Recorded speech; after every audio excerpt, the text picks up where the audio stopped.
सम्राट अशोका प्राचीन भारत के सबसे महान राजाओं में से एक थे।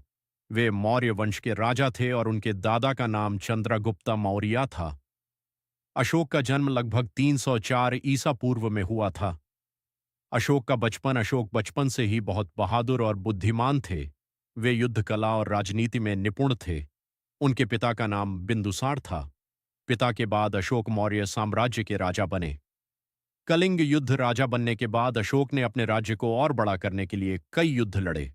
सबसे बड़ा युद्ध कलिंग युद्ध था। यह युद्ध बहुत भयानक था। हजारों सैनिक मारे गए और बहुत लोग घायल हुए। जब अशोक ने युद्ध के बाद मैदान देखा तो वे बहुत दुखी हुए। उन्होंने सोचा कि युद्ध से केवल दुख और विनाश मिलता है। उसी दिन से उनका जीवन बदल गया। बौद्ध धर्म अपनाना कलिंग युद्ध के बाद अशोक ने हिंसा छोड़ दी और बुद्धिज्म को अपनाया।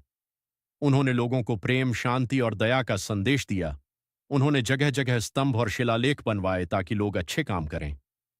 अशोक का महान कार्य लोगों के लिए सड़कें और कुएं बनवाए, पेड़ लगवाए, अस्पताल बनवाए, बौद्ध धर्म का प्रचार भारत और दूसरे देशों में करवाया। उनके बनाए अशोक चक्र को आज भारत के राष्ट्रीय ध्वज में भी जगह मिली है।